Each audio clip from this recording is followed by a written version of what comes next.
called The Descent, which isn't exactly one of the best horror movies. Some chick's, been dumped by her boyfriend or whatever. And so she and all of her girlfriends let's go spelunking in unexplored caves. Now, you're very mansplaining this because you're making it out like they're like a bunch of idiots. First off, she lost her husband in a car accident in the first Dustin. 2 minutes of the movie. All right, I'm misremembering what happened to her. Thank you, Dustin. We're Generation X, laughing at the world today. We're getting older, but we're still gonna play all day. Radio Labyrinth, our minds are a maze, navigating through the chaos of these modern days. Lost in the Radio Labyrinth. Hey, if you're in, or you were in the path of Hurricane Milton, we hope that he got his stapler back.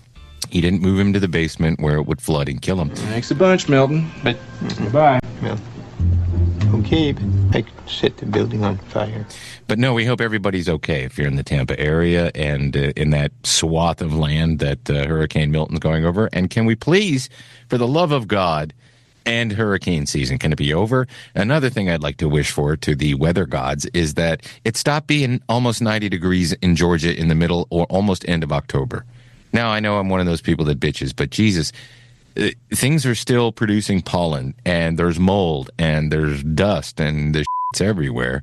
I want people to stop cutting their yards around me and blowing the leaf blowers around, because listen to me, this is a result of that, and it's bothering me, and it's making me angry. And for the rest of the show, all I'm going to do is talk about it.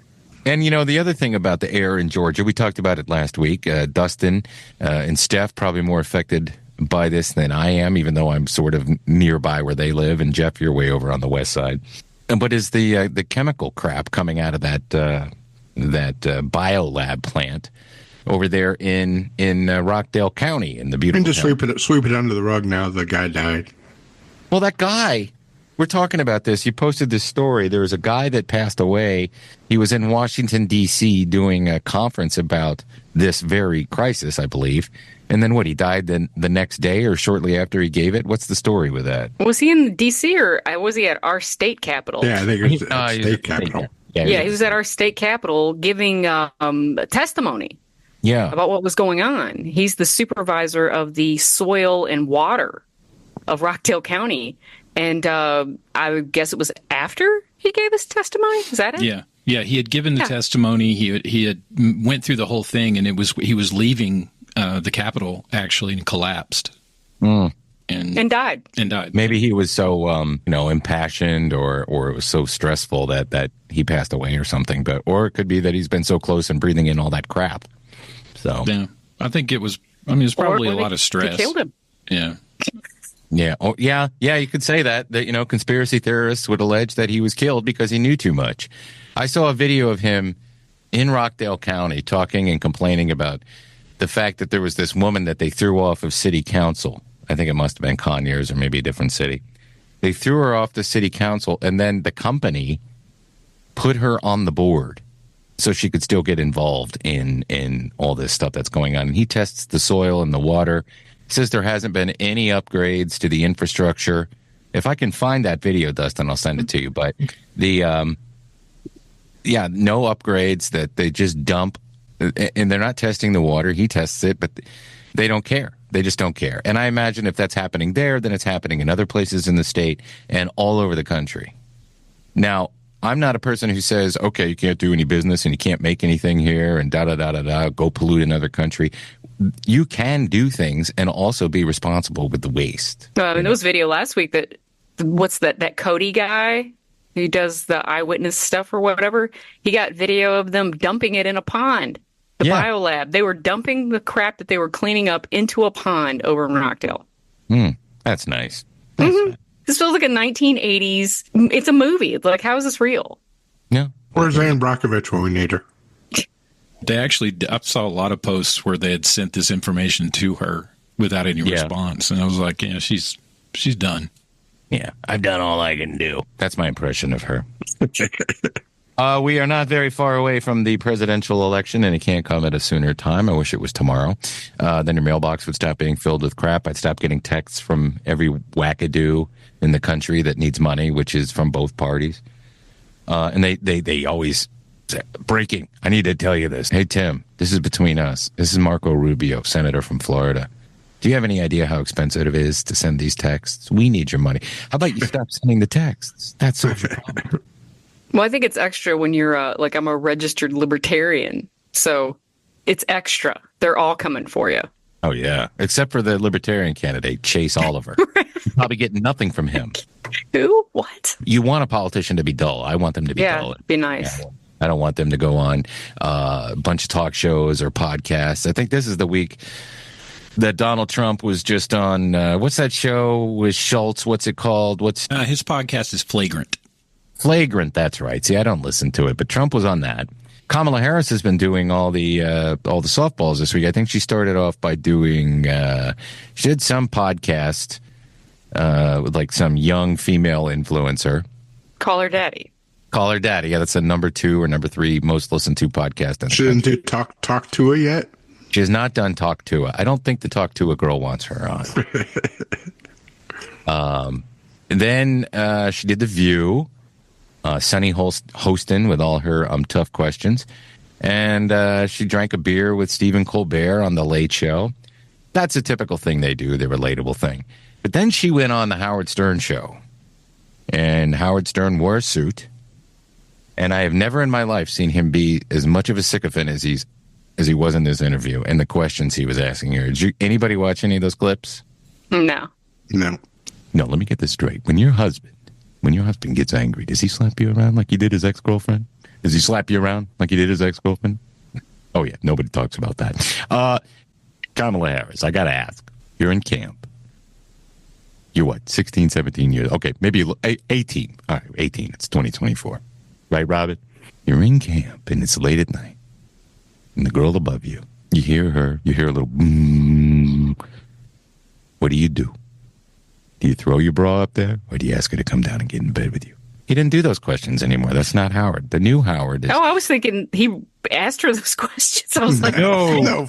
Jesus Christ. Well, unless there was a time machine.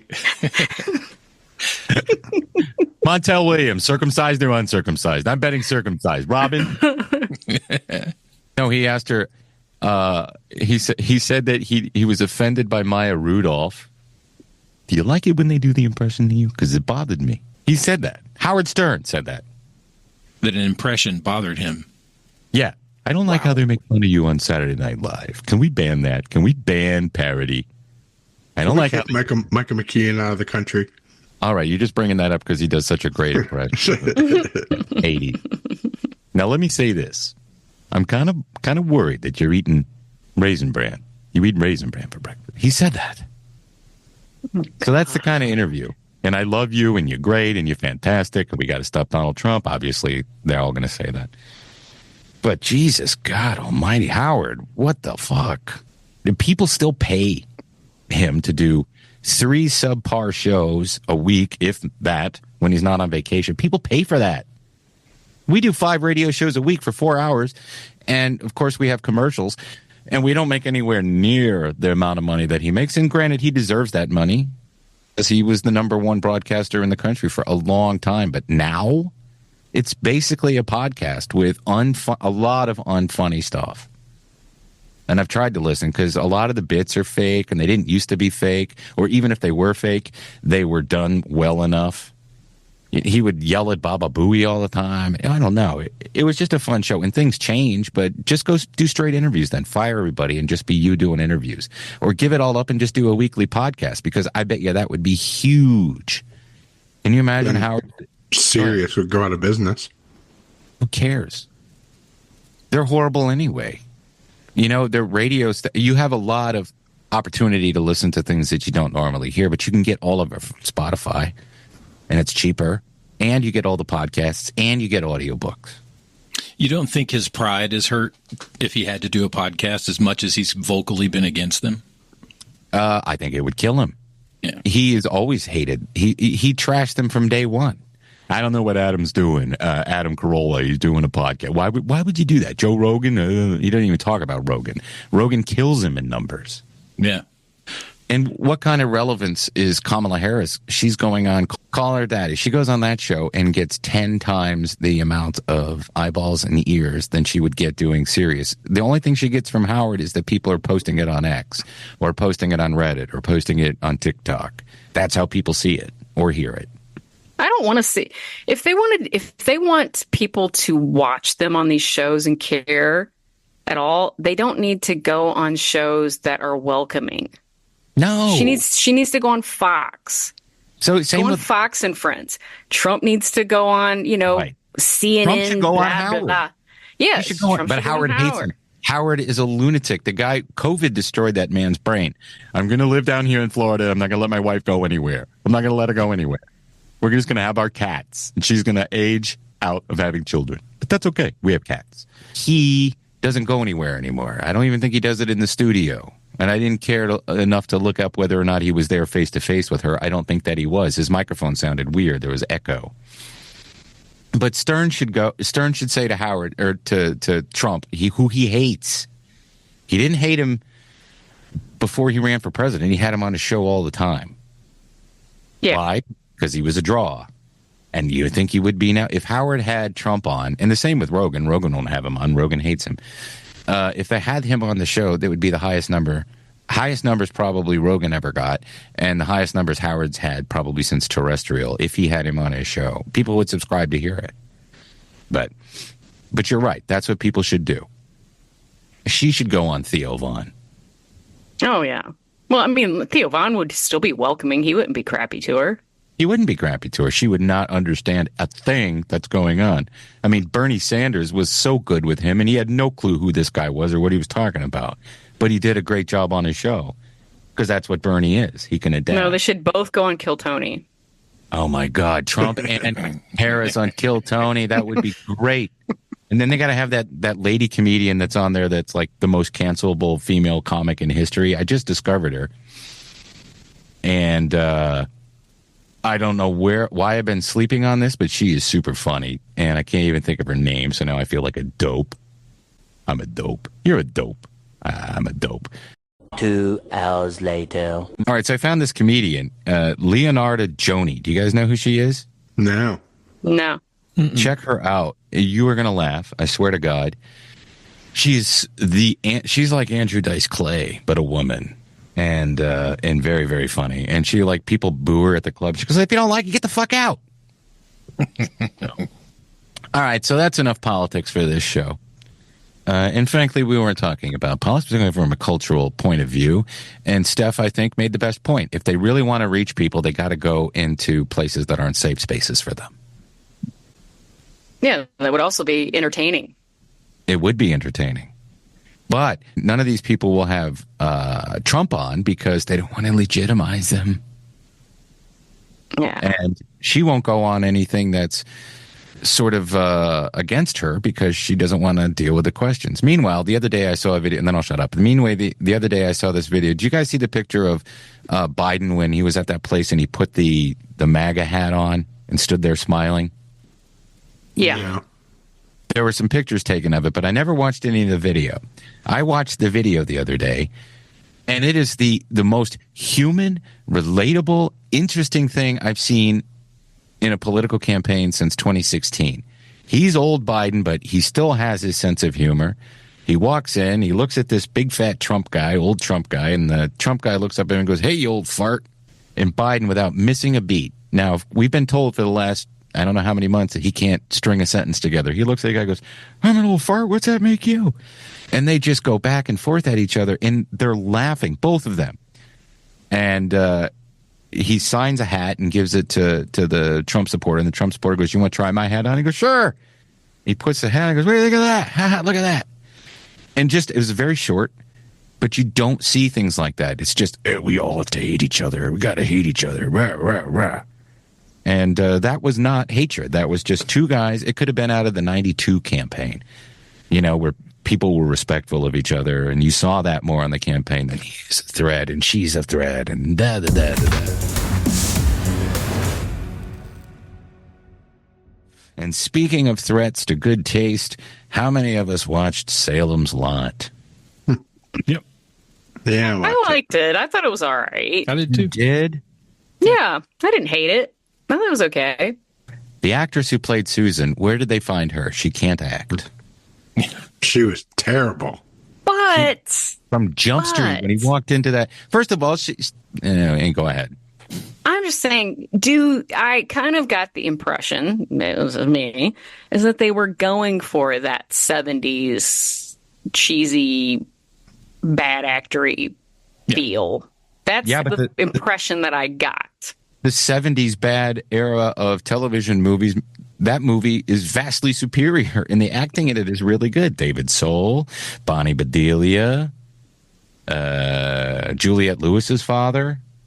Jeffrey Lewis. This one, we got Homeland's kid before he went through puberty. Yeah. Yeah, that really did show you how long ago this movie was made. Yeah. Yeah.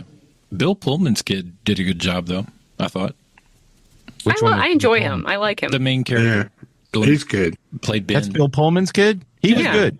Yeah. He was in the Circles show with Josh Brolin.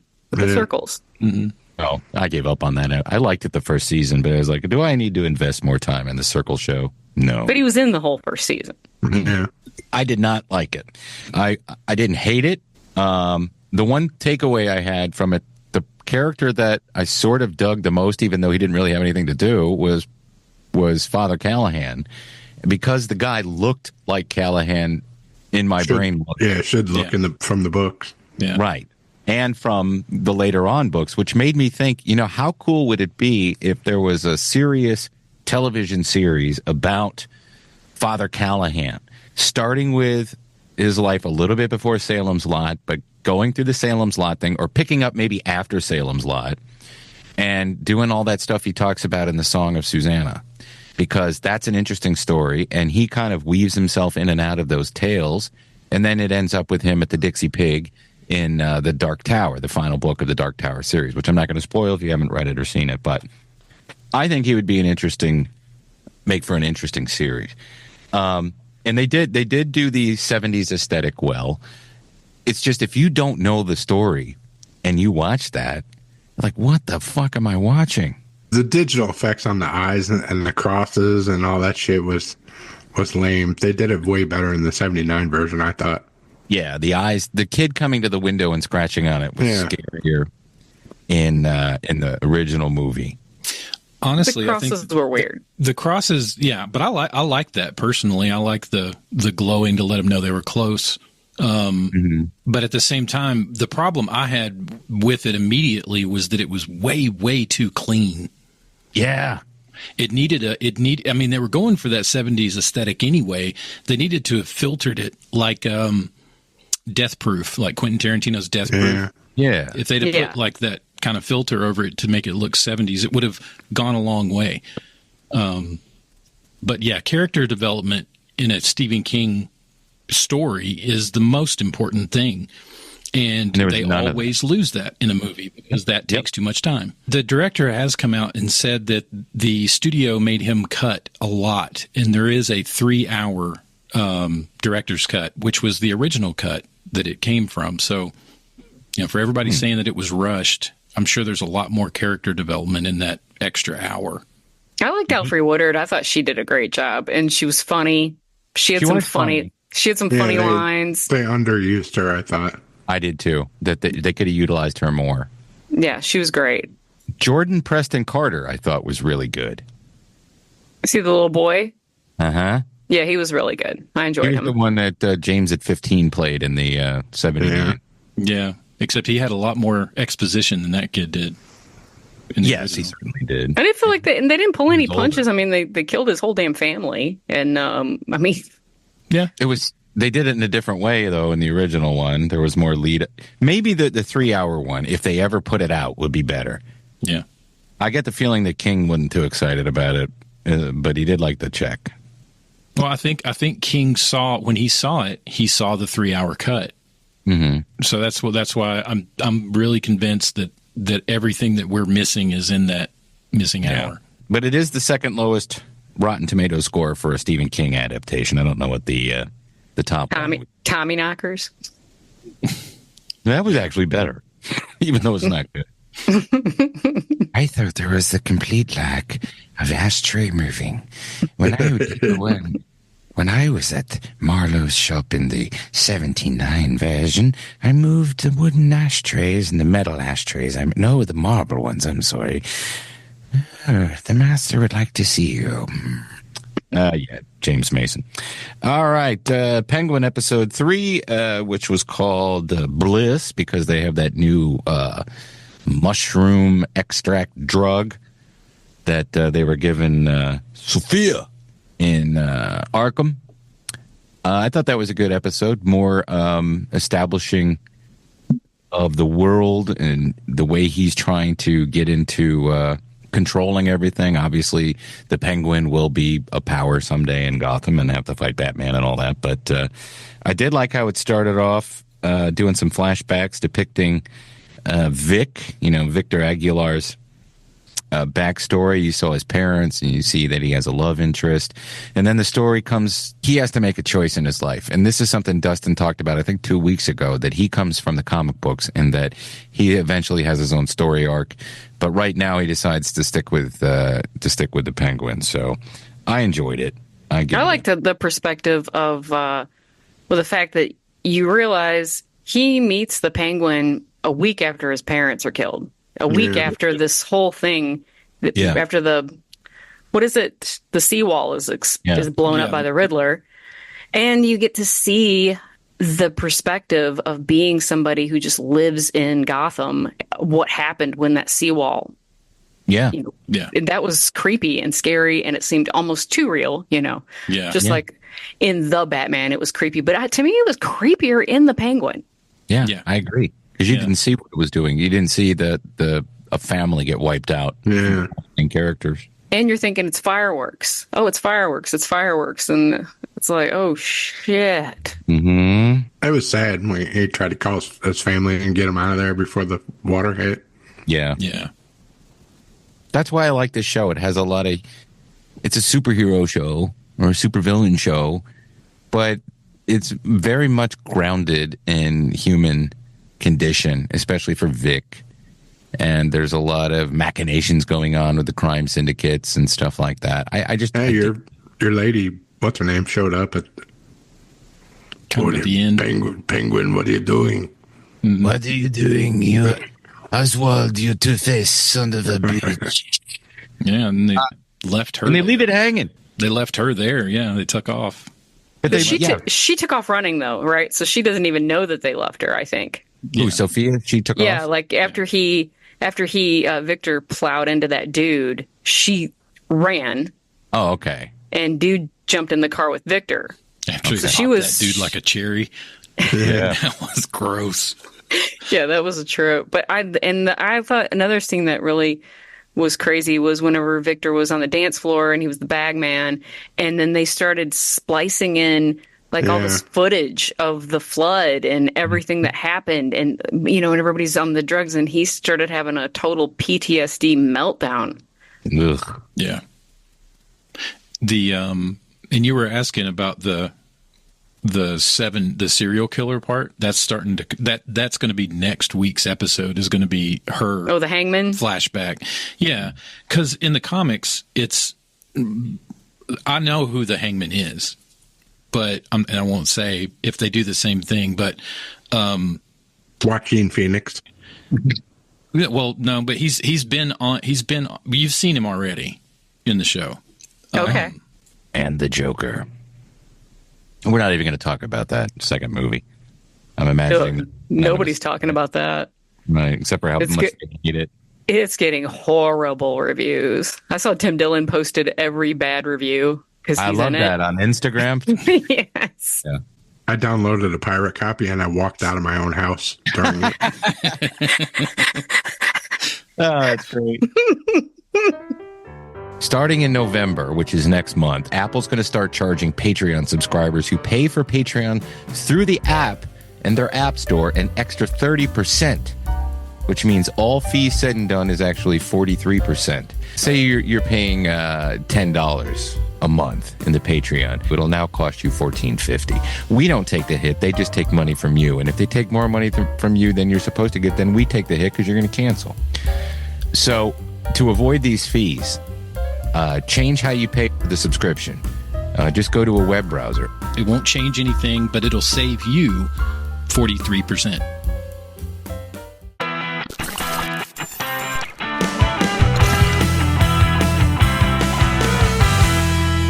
Before we get to Steph's news, Jeff, you went to, what is it called? Days of the Dead? Yep. Now, wasn't that in the Georgia World Congress Center last year? No, it was not. So this is Days of the Dead. It's a touring con type of show, but what'd you say? It was like a meet and greet, right? Just a bunch of... It was more like an autograph show for celebrities. Right. There weren't any panels or anything. There were vendors that were like scattered about through the hotel. And then just one big main room that had all celebrities in it. Were they letting you take pictures of people even if you didn't pay for them or no? Yeah, I think so. Yeah. But it seemed like there weren't too many security people around. But you met the two people you really wanted to meet, right? Yeah, and I said hi to Robert Carradine, but I met Curtis Armstrong and Eddie Deason. I saw the pictures, and I met Steph for coffee the other day, and I said, in the pictures, Eddie Deason has this big smile on his face, but Curtis Armstrong looked annoyed, like he was looking away. Was he annoyed? Yeah, he was just typical Curtis Armstrong, I think. Why? Put off by everything. Oh, you said he wanted cash, and you only had a credit card.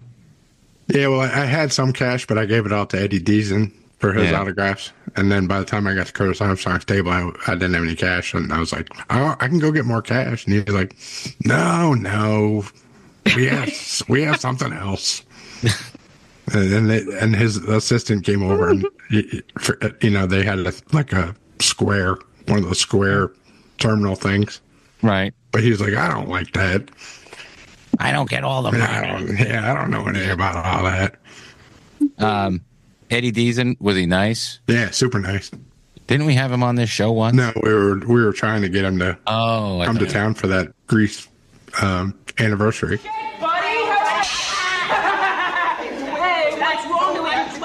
Damn it. Did you talk to him about Midnight Madness? No. I should have. I saw your team's fault, Donna. Now the Starfire's game's joining my squad has no way to get the clue. Oh, yeah, well... War games? You're not supposed to see any of that stuff. That system probably contains a new data encryption algorithm. You'll never get in there. Hey, I don't believe that. I think we could probably get him on here if we wanted to. Yeah. I could do a whole whatever just talking about Midnight Madness. Yeah. Now, did you tell Curtis that you tried to get him on and he ignored us? No, since he was so surly, I didn't figure it was a good time to talk about it. Were any of Robert Carradine's brothers hanging around? No. You should have tried to pay him in snow. This is pure snow! It's everywhere! Have you any idea what the street value of this mountain is? Yeah, this is pure snow. I said you should give him Robster Craws. Maybe we can have Robster Craws. The fuck are Robster Craws? She's not that kind of girl, Curtis. Why? Does she have a penis? Well, thank you for attending. Sorry I couldn't make it. I didn't have any money and I would have been bummed. Yeah, I think I paid like $120 total I got 3 autographs from Eddie Deason and 1 from Curtis Armstrong. And you got pictures, so that's not too bad. Yeah. What'd you have Eddie sign? He signed my Grease photo novel. He signed my Grease 2 DVD, and he signed my Grease scrapbook. Oh, wow. Yeah, that's what he said. Yeah, he said, you've been hanging on to this since 1978? Yes, I got hit by a car coming out of the movie. News, trailers, and trends with Steph. Yeah, hey guys, did you know that Garth Brooks is getting accused of rape and sexual assault? I did, but it's not him. It was Chris Gaines. That's what I'm thinking. That's and exactly what I'm thinking. And it wasn't by Tom Segura? Yeah, no doubt. All right. Oh, God. Segura's got to be loving this. Oh, he's posting the shit out of it. Yeah. I can is he for only real? imagine. Yeah, he is. He was like, ooh, have you seen this? Have you seen this? I read the story. I don't believe it. She worked for Trisha for 20 years and then she hit some hard times and supposedly Garth threw her a bone and literally, and was letting her do his hair and makeup. And then she claims that he was groping her and showing her his, friend in a low place. And then it culminated into a big. But then she still finished his hair and makeup, and they just went on like that. And she continued to do his hair and makeup. And he says that she sent him a letter back in the summertime that said that she was going to do this. She was going to tell everybody this unless he gave her millions of dollars. And he basically told her to go get fucked. And so he's suing her back. Okay. Didn't have any money. Why would he sue her? I think it's more like a countersuit. Yeah. Just basically to really reinforce the fact that he's saying, I did not do this. She's crazy and I'm going to sue her. So I don't know. I guess it's probably going to be like whatever you believe here. I don't know if she has proof. I guess we'll see when the lawsuit comes out. Well, if it's true, he should use the Chris Gaines defense. I'm sure he will. Yeah. I'm sure he will. Yeah, because Chris Gaines is the only character that has hair. Yeah. Garth Brooks doesn't have any hair. No, he hasn't had hair since the 80s, man. And doesn't Chris Gaines have that little, whenever Cartman's evil, has that little Cartman beard? Hey, the soul patch. Yeah, the soul patch. Yeah. Oh, well, we wish him well, I guess. I don't know. Hopefully he didn't rape her. That'd be good if he didn't. Michael Che, I guess, is prepping his own late night show. He's been doing the City Winery there in New York City, and he's kind of doing like a little irreverent, kind of a cross between Mulaney's live shows in LA, but also more of a talk show format where he's got a little desk sitting up there, and it's been getting pretty good buzz. He talked to Lauren, I guess, about it. I don't know if Lauren is going to back him or not, but he is shopping it around, so he might be getting his own late night show. That'd be cool. Just what we need. I think he would. He's funny. I would watch him. He is funny. I would watch him. He's funny, but who needs a late night show? We just need a new late night show. It's just that all the rest of them are just I like the idea of this though. He would be doing it from a comedy club. That I like. Yeah. And he's on stage and he's like bringing people up out of the audience and it's really irreverent. And that's kind of his whole thing is he wants it to be very different. A lot more interactive. Good. So I don't know. I would watch it. Yeah. I'd give it a shot. And I know you don't watch Abbott Elementary, Tim, but I know Jeff and I are going to be so excited for this Abbott Elementary It's Always Sunny in Philadelphia crossover show. I can't wait for this. That'd be crazy. Yeah. When is that? Well, they're still doing it right now because, Okay. yes, Sunny, they are still in the writer's room. They're not even. They haven't even started filming yet their season. But Abbott, their season premieres tonight, and I'm assuming it's going to be on Abbott. It's going to be this season. Okay. So, but yeah, they haven't said any. They're holding everything back. But I'm so hoping that Mr. Johnson, the janitor at Abbott, and Charlie have janitor times together. Yeah. Keep me updated on this, please. Don't let me sleep on it. I want to watch. I'm sure it'll happen this season. It only takes a week to film an episode of a sitcom. So, right. I'm dying to know what the premise is going to be. Yeah. So anyway, that should be pretty good. And The Last of Us, I guess, is really happening in Scotland. No, it's not. So there's this zombie fungus, which is very rare generally, but they found it. And what it does is these spiders, if they get the fungus in them, it actually eats the spider from the inside out. And it kind of turns them into zombies. Then they lay underneath like a leaf, and then they try to catch other spiders, basically, and infect them with this shit. There's already a fungus that does this with ants. It gets in the brain and controls them and makes them do things. So, well, yeah, that's what this is, too. It's another one of those. And anything like this, they're going to say zombie and Last of Us. So you click on the article and read it. Well done. So you don't think this is possible? I do not. I mean, it's real. It is happening to the spiders. But it's not going to happen to a complex brain system. And immune system. Well, the immune systems are probably all that was the thing in The Last of Us, was that it was able to bridge the gap of being able to survive in, was it 98.6 heat, which is the human body. So yeah, once it can breach that, then we're in trouble. When it gets Pedro Pascal, give me a call. Yes. Yeah. It will do. Well, we already talked about the biolab thing, the debacle that is. Well, there are some of the residents that live within that 2-mile radius, one of them being a friend of mine. They have been finding black chunks of crap in their yard, and they had the EPA tested, and they told them that, it doesn't test positive for asbestos, and that's it. That's all they told them. What does it test positive for? Nothing else. They didn't test it for anything else. Just asbestos. Meteor shit.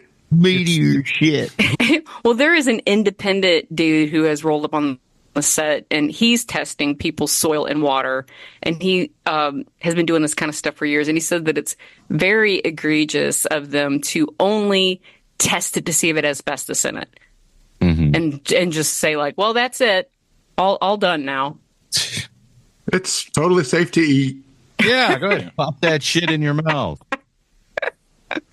Anyway, did you guys know that Al Pacino kind of briefly died in 2020? I did?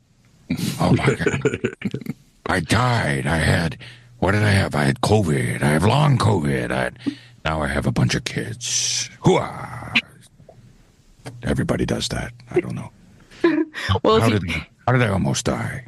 Well, from COVID. Yeah. You got a bad fever and you were real sick, and right. Next thing you knew, I guess you coded. And according to Al, there's nothing.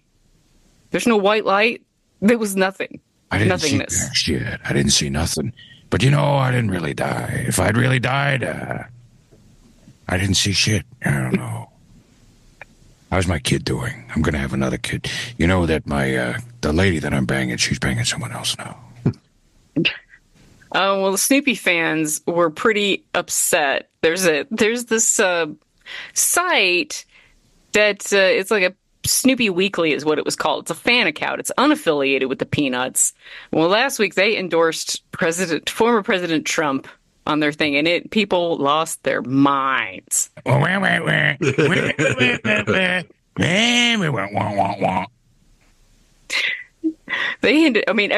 I guess everybody in the show is going to vote for him, but Franklin. Anyway,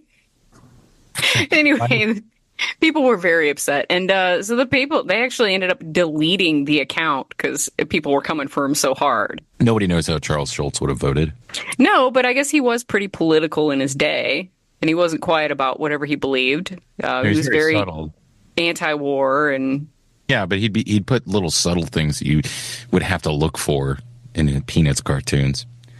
Yeah, no, I meant just like him as a person. Oh yeah. He was outspoken about his feelings or whatever, but yeah, he never would have used Snoopy to support any candidate, I don't think. And he didn't go full batshit crazy like Scott Adams. Oh God, Scott Adams, what a Dilbert. Did you watch the Sushi Glory Hole? I did. That was very funny. That was a very funny sketch. Oh, funny.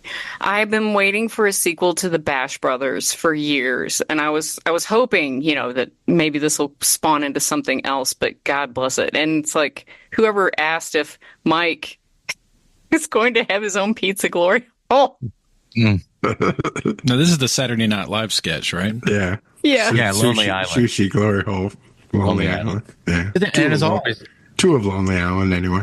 What show were they supposed to have been on? Shark Tank or something? Yeah, like Shark Tank. They're pitching this Sushi Glory Hole thing, and I love how they just keep showing up. All the judges are saying no, and they get in their house. They're in front of them. Hear me out. Yeah. Hear me out. Don't leave. Yeah, followed him down to the parking garage. Yeah. Oh God, it was so disgusting to see people putting their mouths around those holes and sushi coming through those holes. How about the one where it wasn't sushi? Be careful. Oh, that was a good sketch. All right, the last thing I'll say is the only Diddy story that we have this week. But Miami Beach, they're taking the key back from the city from him. Oh no! So I guess he ain't gonna be able to get in Miami anymore. You can't take a key away. You can't take away the key. If you give the key to the city to a guy or a lady and they do something bad, you can't take the key back. That's the law of the key. Why would you can't take the key back? Not the Heisman Trophy. Why don't they just change the lock and let them keep the key? That's exactly right. Change the locks. Keep the key. Everybody wins. And that's it. That's all my stories.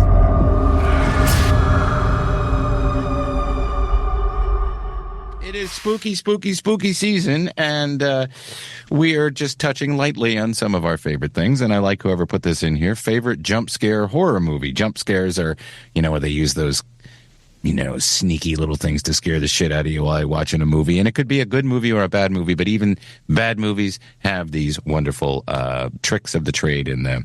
And so we all picked a movie that we like that has good jump scares in it, and mine is from a movie called The Descent, which isn't exactly one of the best horror movies, but it was set in that time when people would go on a vacation, then all of them would get murdered. Do you remember that short era of Hollywood scare films from the 2000s? Like Green Inferno.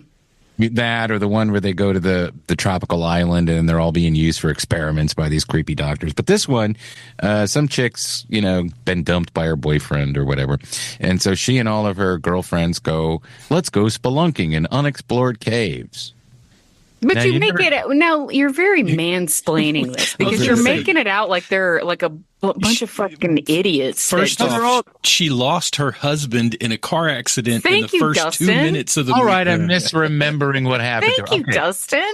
The poor lady lost her husband in a car accident. And then come to find out that one of the bitches on the trip was banging her husband. Okay, so it's a multi-layered story of betrayal and loss. And they were all experienced spelunkers. They all had mad experience. The first thing I think of when I experience a tragedy is let me go into a cave inside of a mountain. You're not a spelunker. No, well. You don't work your shit out like that. I just hated how you're like, bunch of chicks, they tickery dickory dock. They fucking climb down a fucking cave. Oh, hey, oh. You looking for the face for the picture? All right, so I was wrong about everything, but the part that scared the shit out of me. The movie's scary to me because it's close. It is scary. It's a good movie. They're in a cave. They're all athletic and confident women. That scares the shit out of me more than anything. Then good. I'm glad you admitted it. Well, there you go. I had to. You forced my hand.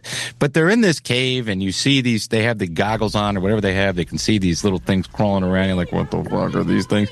And then the candle goes out or whatever, and then you see one of them, and you're like, shit.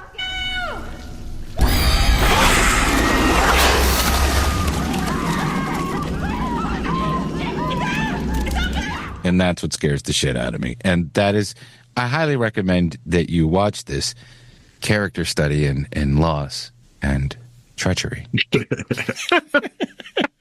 Called The Descent. I tried to find a good one. I picked 1979 Amityville Horror. You Scared Jody, the pig out the window. Yeah, that one was good. The window. She went out the window. Well, I've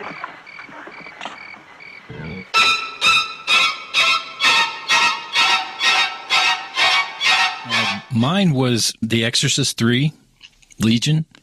It's kind of a famous scene, but the nurse checking on all the patients in the hallway, and then she gets to that last light that's on, and she goes in, turns it off, and as she's walking back across, it comes.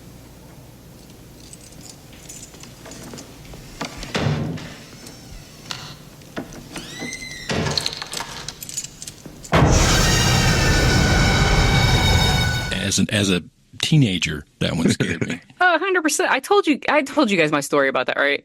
From The Exorcist 3. I went to go see that. I was not allowed to go see it. My father, my biological donor, he forbade me from going to see it. So I lied, and I told him we went to see Rescue Rangers. And we actually did go see Exorcist 3, and it really messed me up. I was very upset. I really wished and then he found out that I went to go see it, and I got grounded, blah, blah, blah. Cut to the next day, my cousin, who lived down the creek from us in her trailer, she called me to come down there, and I go down, And I knock on the door. She doesn't answer. So I just let myself in. And you know how trailers, single wides, they got that long, creepy hallway. And hers is wood paneled and whatnot.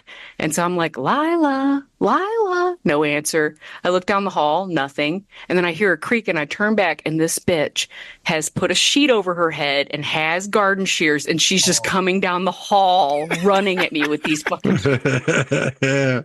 Well, that's a great movement. Oh my God. I thought I was going to fucking die, but yes. Yeah. Anyway, mine is The Conjuring, the first one. Jesus Christ, when she's doing that damn clapping game and then she goes to the basement and the freaking claps are behind her head. Hey, wanna play hide and clap? I was done. Scared shit out of me.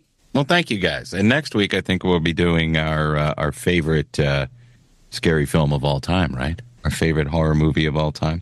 Okay. Variety just put out that list of the top 100 horror movies of all time. So I think Steph's story about Exorcist 3 scares the shit out of me more than any of those movies do. That had happened to me. Let's take a trip back in time. Hi, I'm Casey Kasem. Let's talk about October 12th, 1978. The number one song in the country was I Want to Kiss You All Over by Exile, made famous again in 1996 movie Happy Gilmore. The number one movie, Halloween, which grossed $47 million. And the 1978 World Series held the top 3 television rating spots as the Yankees once again faced and defeated Tommy Lasorda's Los Angeles Dodgers. Happy birthday to Frank Walls, an American serial killer who between 1985 and 1987 killed 5 people in Ocean City, Florida. The now 56-year-old Walls is currently being held on death row at Union Correctional Institution in Rayford, Florida. We hope he was able to ride out Hurricane Milton safely, because it'd be a shame if he drowned instead of being fried to death on Old Sparky. Happy birthday, Frank. Meanwhile, over in Conyers, they're still proudly serving East Metro Atlanta, and they have been for 40 years. Atlanta Pizza and Euro is the place to be this fall. Did you hear we changed it? It's football, cold weather, unless you live in Atlanta. Their featured beer selection this fall is Monday Night Brewing's Oktoberfest. It is a German-style Marzen lager with noble German hops for a subtle bitterness and a smooth, balanced finish. Perfect for the fall. They've got the best gyros, euros, pizza, hot subs, and Greek and Italian specialties around. Dustin knows he eats there every day. Stop by Monday through Friday from 11 to 9 p.m. and on Saturdays from 12 to 9. They are closed on Sundays. Tuesday nights, they have team trivia from 7 to 8:30 p.m. Bring your smartest friends and test your trivia knowledge against the best Conyers has to offer. So if Dustin's there that night, you might have a good shot at winning. Their food truck is also available. Just contact Mike at 770-483-6228 for more details or to schedule your event. And Mike says, thanks for listening to the best podcast around and for all your business and continued support. Thank you for all your support to the best pizza place around. Do you have a commercial or residential construction printing need? Well, what are you waiting for, dummy? Contact LDI Repro Printing of Athens. They've been in Athens since 2005, which is almost 20 years. With a fast turnaround and affordable prices, call 706-316-9366 or email them at athens@ldiline.com. Guys, are you reading the online comments? Gotta read some of these comments. I'm loving your guys' comments. You're reading your own comments? Yeah, they're really good. I worked hard on them. The secret is, don't read the comment cards. And we're back. All right, let's read your YouTube comments. If you are watching on YouTube, you see a button that'll show you, hey, I'm going to comment on this show. Well, comment on it, and we will read them. Peter Smith says, Tim is a national treasure, and then some jerk named Jeff Keys replied, you spelled disaster wrong. So not nice, whoever that guy is. But thank you, Peter. Brett Perkins wrote, sorry for the double post. The Dawn of the Dead remake is my spoopy submission. And thank you. That is a very scary movie. Yes. Carmine Taverna Photography says, nope, Tim Dillon is alive with vim and vigor of a 25-year-old high school senior. That was a good comment. We didn't say he was dead. Right? We just said we didn't like the one thing that he did. Just that one thing. That one thing that one quick money grab from Netflix negates his entire career. The joke world and a lot of these podcast critique shows that are on YouTube we've talked about in the past. A lot of them are younger than we are, so they didn't watch a lot of Jerry Springer or things like that in real time. They weren't watching them in real time. And I get why they like it, because they loved him, and we liked him too. I think you might have deleted... Oh, yeah, I'll get to that last, because it's a funny one. Brett's first post, sorry for the double post, say what you want about mundane days. I believe we see the true face of people when a disaster hits. We come out and take care of each other, and I agree with that. We don't go on Twitter and start talking about FEMA shooting at Starlink terminals or how because it's all conspiracy. You're there and you're seeing what's going on and people are helping each other. And that includes the government sometimes. Fuchsy says Forrest Whitaker was great in The Shield. I haven't gotten to that part yet. He was. That was a great 2 seasons. How was his eye? Lazy. Good. But his acting is not. No. He gives it all. He gives you everything. He makes up for the eye. Pat says, does it scare you that it didn't seem like there was any type of reason from the government about how dangerous this chemical fire was? I mean, there was an alert, but there wasn't anybody saying, hey, this is what's going on. I won't do anything to blah, blah, blah. Maybe the governor could have come out and said something like making a statement or something. And true, I think the governor did. But everybody was also talking about the hurricane. There's too much happening, I think. Yeah. I feel like they're overwhelmed at this point. There's too much happening. Like they were just scrambling to get broken boats and shit off the beach in Florida so this next one doesn't come and throw the already destroyed things back into things. Jazunk and my Trizunk says, wait, you stayed up late to watch daytime TV? They showed it late at night. Well, this goes back to your statement just a minute ago, how young everyone is. Most people don't know that these shows were actually on at night before they syndicated them into the day. Yeah. Right. Right. Some of that dirty shit that was on Springer, they had to show that after 11 o'clock. All right. Thank you for your YouTube comments. Please continue leaving them. And now, Jeff, we are going to take a break, and then Jeff's going to come back and do Views or Snooze. So, yeah, how about that? Views. Or. And Snooze.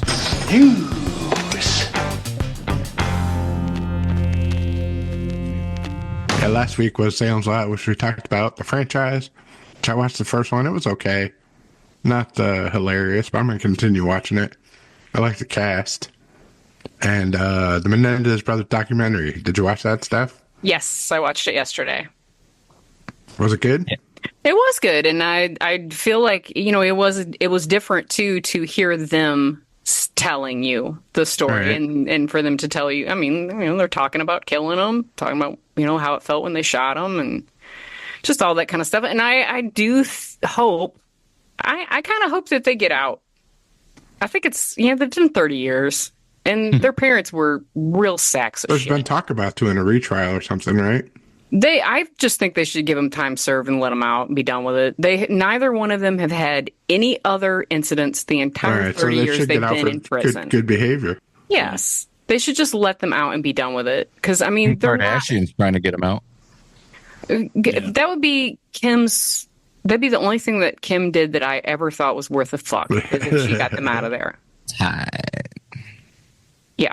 But, you know, it's like they said, up until the 2000s and whatnot, this was such a taboo subject as far as like boys being molested and this happening to boys. All right, this week Teacup comes on Peacock. This is adaptation of Robert McCammon's book Stinger, which I haven't read, but I like him. Yeah, me too. I'm looking forward to this one. Harry, this looks good. I might watch it. Disclaimer, Apple TV. This is like new Kate Blanchett show that we've been seeing a lot of promos for. Oh, I'm going to try that for sure, yeah. Yeah, it looks interesting. We've got Kevin Kline, Sacha Baron Cohen. I haven't seen Kevin Kline in anything in years. I love him. I love him so much. Kevin Kline, Ken coming to Kill. I'm going to give it a shot. It's called Disclaimer. Starts on this week on Apple TV. And then the Family Guy Halloween special is going to be on Hulu. Ooh, cool. I'm going to watch that for sure. I'll use that. I think that comes out the 14th. Happy Halloween, Lois. All right. Thank you, Jeff. Staff picks. My staff pick is very quick and easy. Ancient Apocalypse Season 2 by the very triggering Graham Hancock premieres the 16th of October on Netflix. You can impress your friends with ahistorical horseshit, but it's fun. I know that it's ahistorical horseshit, so it's fun to watch. And I like Graham Hancock. He has a very soothing voice when he's not arguing with actual archaeologists on Joe Rogan. Mine's a food. It's Smart Food popcorn, but it's Doritos flavor. So good. That's pretty good. It's not Doritos-y enough, in my opinion. Yeah, it could be a little bit more Doritos-y, but it's better than the regular cheese popcorn. Is it just Doritos nacho cheese? Yeah. Okay. I gotta disagree with not Jeff. Doritos or anything. I gotta disagree with you. Doritos are your thing. So Doritos, that's your thing. The white cheddar, it doesn't beat the white cheddar, though, too. I think it does. No. I like regular popcorn with butter and salt on it. Call me a loon. Yeah, kettle corn. I like all those fancies. Those the Snickers popcorn and the Oreo popcorn. You know what I'm talking about? The Nutter Butter popcorn. That Nutter Butter popcorn. Oh, bitch. Oh, my God. I would eat that. Oh, it's so good. I got high one night and tried to put peanut butter on popcorn, not knowing what it would do. So I warmed it up in the microwave. This is years ago. It wasn't like last week. I melted the peanut butter and poured it on the popcorn, and all the popcorn shriveled up. Shrunk. Yeah. Of course it did. You got to let it cool down. So two things I learned. You're right. Two things I learned about peanut butter. It's not good for popcorn or sex. Tell that to my dog. I knew that about you. Dustin. Let's see. Mine is an older show from 2004 called Lone Wolf and Cub. It's on Prime. It's actually a continuation of the 70s series from Japan of Lone Wolf and Cub, which is basically what they took the Mandalorian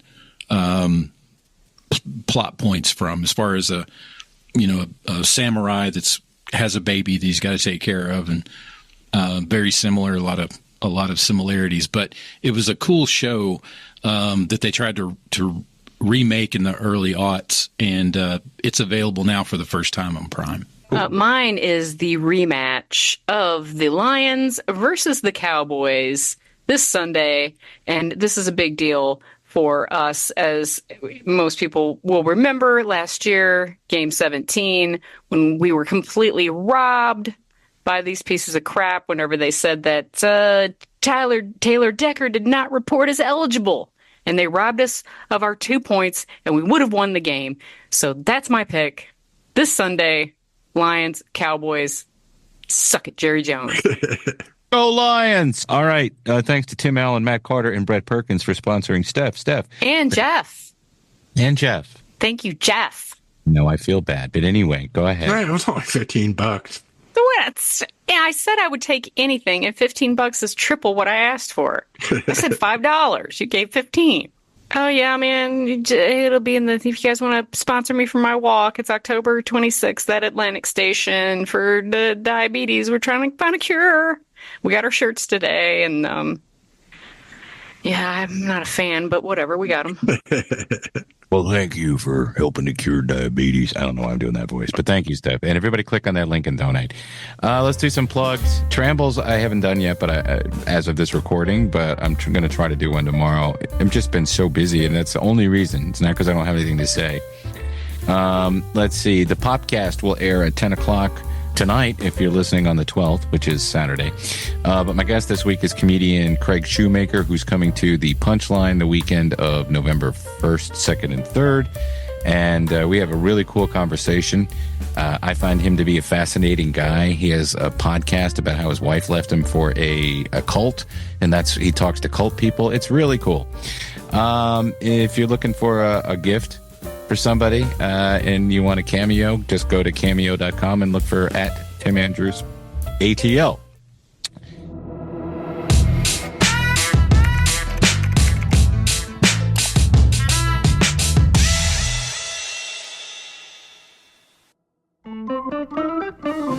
Now, we told you at the top of the show about the changes that are coming to Patreon. So if you've forgotten, go back and start at the beginning of the show. But they are changing. And if you're using the Apple app, if you're using the Patreon app on the Apple platform, go to your browser, sign in, and change your payment settings. That way you're not getting ripped off. And let us know if you have any trouble. Any of us will be helpful or be happy to walk you through it. Speaking of Patreon, it's patreon.com/Tim Andrews. And that's where you'll find the Patreon-only show that we do every week. This week, we're going to be talking about Steph's horrible gift that someone tried to foist on her this week. And the reaction from that, plus whatever comes to mind. We record it after the show. And you can just find the various levels there. You can donate $1, you can donate $5, $10, whatever you like. If you donate $25, you become an executive producer of the show and get a credit every week because you're the reason we keep doing it. You donate to us and you produce the show. You're the money people. So thank you to John Allen, Matt Carter, Chris Chandler, Mike D, Jim Fortner, Terry Fuller, Roby Neely, Jeff Peterson, Tim Slayton, and Brian, and DJ Chelsea Smith. We still got to find out. We got to get her on here or something and talk. Yeah. DJ thing. But listen, if you sign up to be a producer, you get a T-shirt from our T-shirt store. You can pick a drawing off of, I'll send you copies of stuff I've done. Or I'll just do a doodle for you. You know what I mean? I'll draw something for you. And other than that, I got nothing. No, we're done. Thank you for listening. We will talk to you next week. And please remember to keep it canon. Oh, by the way, we already said keep it canon, but like and subscribe to the YouTube page. It's very important. Well, they say all good things come to an end. What's that got to do with this show?